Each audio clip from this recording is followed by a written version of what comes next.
హైదరాబాద్ లో దారుణం జరిగింది. ఎంఎంటీఎస్ రైలు బోగీలో ఒంటరిగా ఉన్న యువతిపై ఓ యువకుడు అత్యాచార యత్నానికి పాల్పడ్డాడు. అతని నుంచి తప్పించుకునే ప్రయత్నంలో బాధితురాలు రైలు నుంచి బయటకు దూకేయడంతో తీవ్రంగా గాయాలయ్యాయి.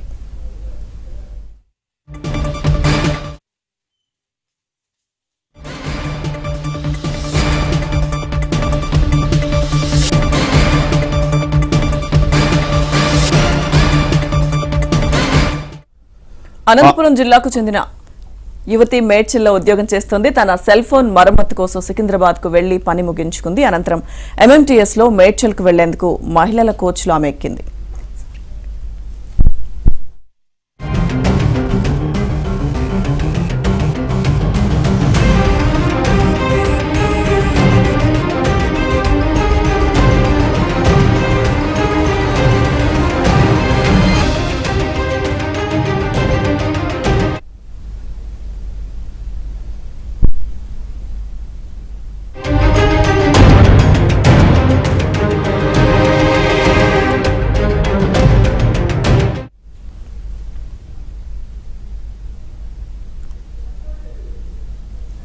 బోగిలో యువతి ఒక్కతే ఉండగా ఓ యువకుడు ఆమెపై అత్యాచార యత్నానికి పాల్పడ్డాడు. అతని నుంచి తప్పించుకునేందుకు బాధితురాలు రైలు నుంచి బయటకు దూకింది. కొంపల్లి సమీప ప్రాంతంలోని రైలు బ్రిడ్జి వద్ద కింద పడి గాయపడిన ఆమెను గాంధీ ఆసుపత్రికి తరలించి చికిత్స అందిస్తున్నారు.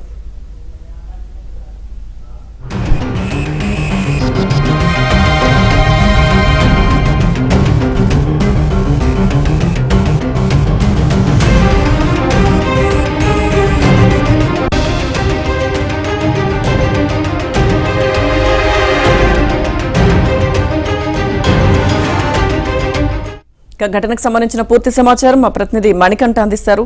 మణికంఠ, ప్రస్తుతం యువతి పరిస్థితి ఏ విధంగా ఉంది? అలాగే అత్యాచారానికి యత్నించిన యువకుడికి సంబంధించిన డీటెయిల్స్ ఏమైనా తెలుసా?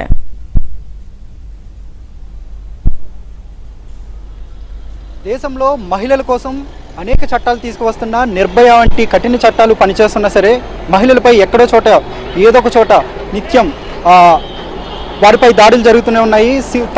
తాజాగా సికింద్రాబాద్ రైల్వే స్టేషన్ పరిధిలో మహిళపై దారుణం చోటు చేసుకుంది. కదులుతున్న రైలులోనే ఓ వ్యక్తి ఆమెపై అత్యాచార యత్నానికి ప్రయత్నించాడు. దీంతో ఆ మహిళ వెంటనే కూడా తన ప్రాణాలను రక్షించుకోవడం కోసం కదులుతున్న రైలులోనే ఒక్కసారిగా వెళ్తున్న రైలులోనే బయటికి దూకేసింది. దీంతో ఆమెకు తీవ్ర గాయాలయ్యాయి. ప్రస్తుతం ఆమెను గాంధీ ఆసుపత్రికి తరలించి చికిత్స అందిస్తూ ఉన్నారు. దీనిపై పోలీసులు కూడా పూర్తిగా దర్యాప్తు చేపట్టారు. ఇప్పటికే ఎఫ్ఐఆర్ కేసు నమోదు చేసిన పోలీసులు ఆమె యొక్క స్టేట్మెంట్ను కూడా రికార్డ్ చేశారు. మేడ్చల్ నగరంలో ఓ 23 సంవత్సరాల యువతి ఓ ప్రైవేట్ కంపెనీలో పనిచేస్తూ ఉద్యోగం చేస్తూ ఉంటుంది. ఈ క్రమంలోనే ఆమె వాడుతున్న మొబైల్ ఫోను దెబ్బతింది. ఆమె అక్కడి నుంచి మేడ్చల్ నుంచి సికింద్రాబాద్కు వచ్చింది ఎంఎంటీఎస్ ట్రైన్లో. అక్కడే సికింద్రాబాద్లో ఒక షాప్లో మొబైల్ను రిపేర్ చేయించుకున్న అనంతరం అక్కడి నుంచి తిరిగి ఈ నెల శనివారం 22వ తారీఖున 8 గంటలకు తిరిగి ఎంఎంటీఎస్ రైలు ఎక్కింది. సికింద్రాబాద్ నుంచి మేడ్చల్ వెళ్లే కోణంలో అప్పటికే ఆల్వాల్ సమీపంలో వచ్చేసరికి మహిళలకు కేటాయించిన కోచ్ భాగంలో కేవలం 3 స్త్రీలే ఉన్నారు. అయితే ఆల్వాల్ రైల్వే స్టేషన్లో కేవలం 2 మహిళలు దిగిపోయారు. దీంతో ఆమె ఒక్కరికి మాత్రమే ఆ బోగిలో ఉన్నట్లు సమాచారం అందుతుంది.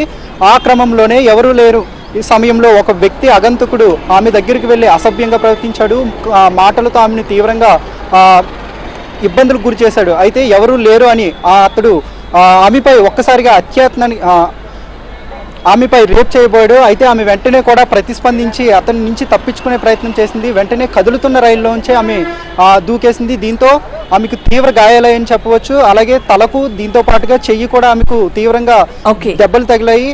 కోంపల్లి రైల్వే స్టేషన్ సమీపంలో స్థానికులు ఆమెను గుర్తించారు. అపస్మారక స్థితిలో ఉన్న ఆమె వివరాలు కూడా తెలియలేదు. దీంతో వెంటనే కూడా పోలీసులకు అలాగే 108 కూడా సమాచారం ఇచ్చారు. వెంటనే పోలీసులు కూడా అక్కడ చేరుకున్నారు. ప్రస్తుతం ఆమెను గాంధీ హాస్పిటల్కి తీసుకొచ్చి చికిత్స అందిస్తున్నారు. అయితే ఇప్పటికే పోలీసులు కేసు నమోదు చేసి దర్యాప్తు చేస్తున్నారు. సీసీటీవీలు మొత్తం పరిశీలిస్తూ ఉన్నారు. అలాగే మొబైల్ ఫోన్లు కూడా పరిశీలిస్తూ ఉన్నారు. ప్రస్తుతానికి గాంధీ ఆసుపత్రిలో ఆమె చికిత్స పొందుతుంది. ఆమెకి తీవ్ర గాయాలు అవ్వడంతో పోలీసులు అలాగే వైద్య సిబ్బంది అంతా కూడా ఆమెకు చికిత్స అందిస్తూ ఉన్నారు. కేసు నమోదు చేసిన పోలీసులు దర్యాప్తు చేస్తున్నారు.